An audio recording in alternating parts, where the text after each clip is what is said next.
Cookbook Murders. A Raven Darkblade Mystery. Chapter 3. Pressure Cooker. The Crimson City. Annual food festival sprawled across Founders Park, like a buffet that had gotten ambitious and decided to become a small city. Tents of every color except crimson, which seemed like a missed opportunity, housed vendors, chefs, and enough food to feed the entire city for a week or one very determined person for a lifetime, whichever came first. Detective Raven Darkblade stood at the entrance, currently 5 feet 10 inches with festival confusion, holding a map of the vendor booths that he was reading upside down. He'd spent the morning trying to arrange protective custody for 40 cookbook authors, but had only managed to protect 4 before realizing he'd locked them in a supply closet by mistake. "This is perfect," he announced to Jenny Shoutsloud, who stood beside him like a volume knob that had been turned up and then broken off. "All our potential victims in one place. The killer will have to show themselves. Or they'll just kill everyone," Jenny suggested, at her usual decibel level. "That seems unlikely," Raven said, his height dipping to 5 feet 9 inches with statistical uncertainty. "That would be how many people?" "About 300. "Right. Even serial killers have limits." "Probably." The festival was in full swing, which was a strange phrase because nothing was actually swinging except a sign that read, "Absolutely no swinging," which made even less sense. Crowds moved between booths like schools of fish, if fish walked on land, and argued about whether truffle oil was overrated. Corvus Light Knife's Evidence Eats truck was parked strategically at the festival's center, the giant magnifying glass painted on its side making everyone who walked by feel vaguely suspected of something. A line of customers stretched around the block, which was impossible since they were in a park without blocks, but stretched nonetheless. "Darkblade," Corvus called out, frantically serving justice fries while juggling notebooks 9 through 12. "I can't keep up. People actually like my food." "That's what you get for trying to spy on innocent festival goers," Raven said, his height rising to 5 feet 11 inches with vindicated verticality. "I'm not spying, I'm investigating," Corvus shouted, which was unusual for him. The festival was making everyone louder, as if Jenny's volume was contagious. "1 order of probable cause pizza," a customer demanded. "We don't serve pizza," Corvus replied desperately. "Only justice fries and accountability burgers." "Then I'll take 3 of each." Corvus disappeared into his truck, the sound of frantic cooking mixing with the scratching of pen on paper as he tried to maintain his notes while managing the unexpected success of his terrible idea. Raven surveyed the festival, his detective instincts tingling in the way that turned out to be his phone vibrating. He ignored it, assuming it was probably important. "We need to find the judges," he declared. "They taste everyone's food. They are the most likely targets." "The judging tent is over there," Jenny pointed with such enthusiasm that several birds changed direction mid-flight.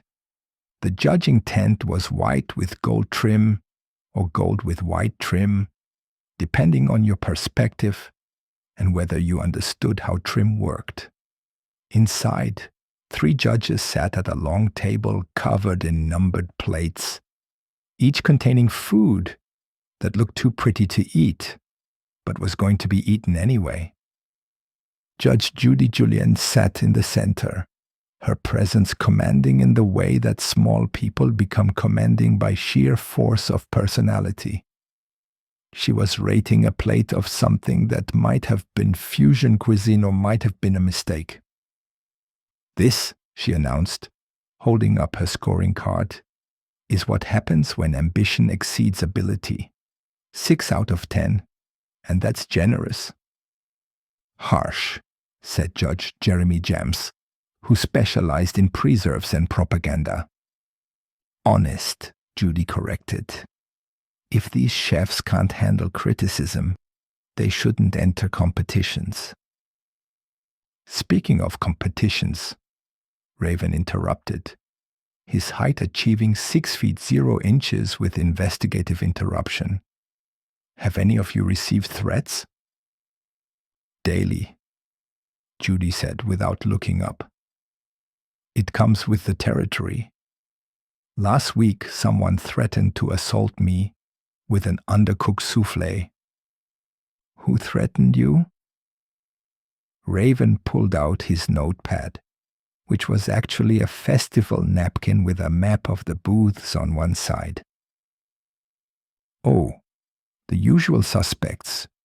Failed contestants, bitter chefs, that woman who keeps entering despite being banned." "What woman?" "Envy something. Envy. Ingredients? She's entered every competition for the last 5 years and never won. Blames everyone but herself." Judy tasted another dish. "Like this salmon. It's clearly overcooked, but I'm sure the chef thinks it's perfect. 7 out of 10 for effort." Raven's height shot up to 6 feet 2 inches, with sudden understanding that was actually misunderstanding. "Of course, the killer is someone who judges food. They're killing chefs whose food they don't like." "That doesn't make any sense," Jeremy said. "We're the judges." "Exactly," Raven pointed dramatically. "You're above suspicion, which makes you the perfect suspects." "We're literally sitting here judging," Jenny pointed out at maximum volume. "The perfect alibi," Raven said mysteriously. Before anyone could explain that being visible in public wasn't an alibi, it was just being visible in public.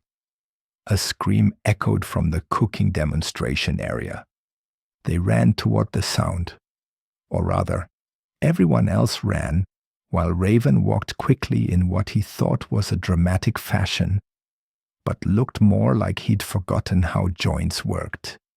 Saucy Susan stood in the demonstration kitchen, her hair singed but otherwise unharmed, holding a fire extinguisher like a weapon that had already won its battle. Her portable stove was covered in foam, and something that might have been crêpe Suzette was definitely not crêpe Suzette anymore. "Someone tried to flambe me," she gasped, her voice sauced with shock. "I was making my signature dish when suddenly everything was on fire. More on fire than it should have been." "Flambe involves fire," Raven observed, his height at 5 feet 10 inches with obvious observation. "That's what makes it flambe." "Not that much fire," Jenny clarified at jet engine volume. "The bottle of brandy exploded," Susan explained, pointing to glass shards that sparkled like diamonds if diamonds were dangerous and smelled of alcohol. "That's not normal brandy behavior." Raven examined the scene with the kind of intensity usually reserved for people who knew what they were looking for. His height climbed to 6 feet 1 inch as he spotted something suspicious. "Aha!" He pointed at Susan. "You survived." "Yes," Susan said, confused. "Is that suspicious?" "Only the killer would survive their own murder attempt," Raven announced triumphantly. "You're under arrest for attempting to murder yourself." "That's not a crime." Jenny bellowed. Also, that's insane. Or is it so insane it's brilliant? Raven asked, his height reaching 6 feet 2 inches, with misguided confidence. No, everyone said in unison. Dr. Stethoscope arrived, because apparently he just followed Raven around now, waiting for bodies to examine. He looked disappointed at the lack of corpse. No one's dead, he observed unnecessarily. Yet, Raven said ominously. The day is young, or afternoon. What time is it? 2:30, someone supplied. The afternoon is young, Raven corrected. A cookbook lay on Susan's demonstration counter, open to her recipe for flambéed fantastic, but Raven was too busy trying to handcuff Susan, while she was still holding the fire extinguisher to notice. Wait, Susan protested, foam dripping from the extinguisher. If I tried to kill myself and failed, wouldn't I try again? Raven's height dropped to 5 feet 9 inches as he considered this logic. That actually makes sense. Of course it does, Jenny shouted. Because she's not the killer. Baker Bradley, whose real name was Baguette Bradley but Raven had forgotten this, approached the scene, flour dusting his apron like snow that had given up on being cold. I saw someone in a chef's hat running away right before the explosion, he offered. They dropped this. He held up a measuring cup that could have belonged to literally any chef at the festival. Evidence. Raven grabbed it, his height rising to 6 feet 0 inches with evidential excitement. This measuring cup clearly belongs to someone who measures things. So everyone, Dr. Stethoscope translated. Exactly.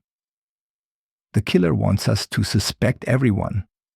Raven's eyes widened with what he thought was brilliance but was actually just wide eyes. Which means the killer is... Everyone leaned in, waiting for Raven to accidentally get something right. Someone who doesn't measure, he concluded triumphantly. Someone who cooks by instinct alone. That's half the chefs here, Susan pointed out, setting down the fire extinguisher finally. Then we better arrest half the chefs, Raven said seriously. We can't arrest 150 people. Jenny's volume reached levels that made nearby dogs uncomfortable. Not with that attitude, Raven replied, his height at 5 feet 11 inches, with optimistic ignorance. Meanwhile, at the Evidence Eats truck, Corvus had run out of accountability burgers and was now serving probable cause pretzels he'd made up on the spot. His notebooks lay abandoned as he frantically tried to keep up with the orders.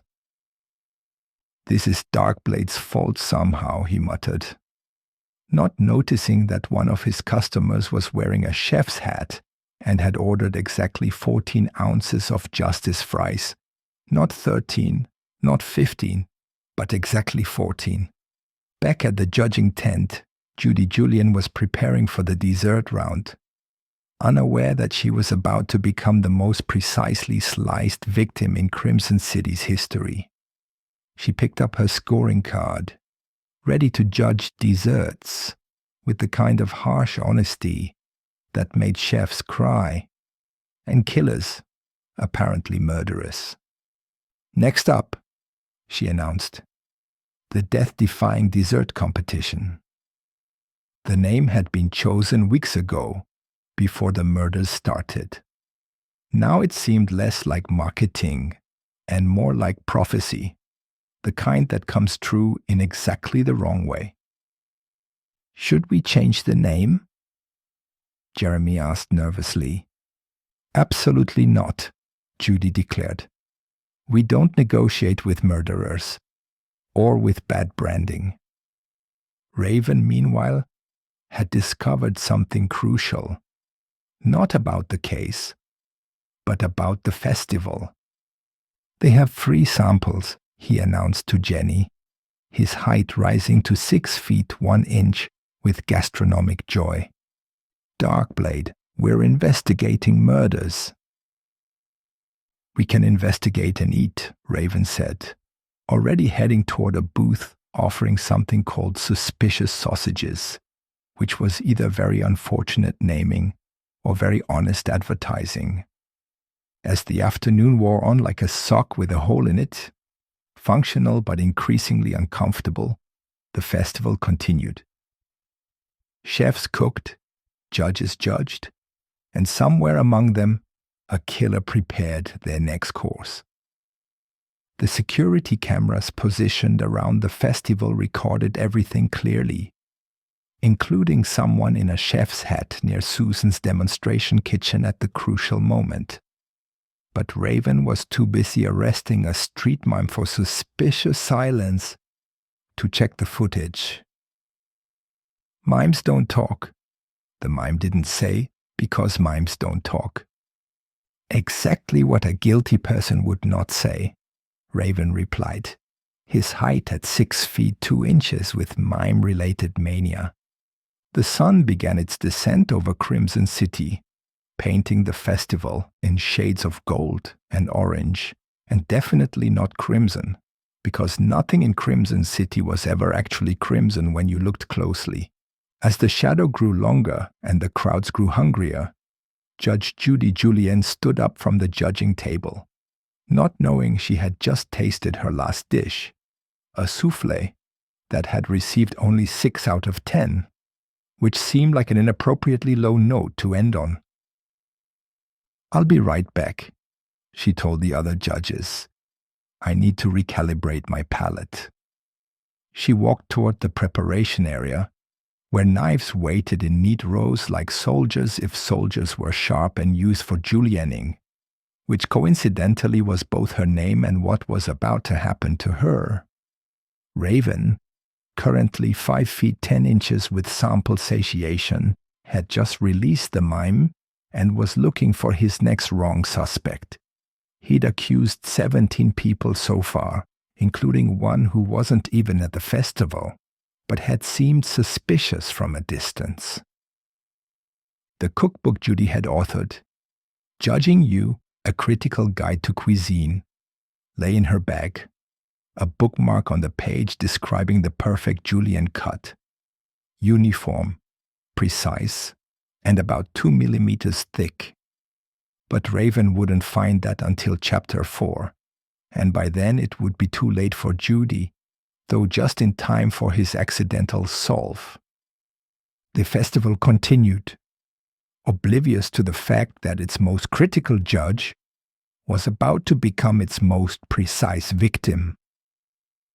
Author's note: if you attend a food festival where someone arrests a mime for suspicious silence and then tries to arrest you for surviving your own murder attempt, this is purely coincidental. Any resemblance to actual food trucks too successful for proper surveillance, competitions called Death-Defying Desserts that become prophetic, or detectives who destroy entire dessert competitions checking for poison, is completely unintentional. The author takes no responsibility for anyone who believes accidentally on purpose is a valid investigative technique. Remember, if someone orders exactly 14 ounces of Justice fries, that's probably just very specific hunger.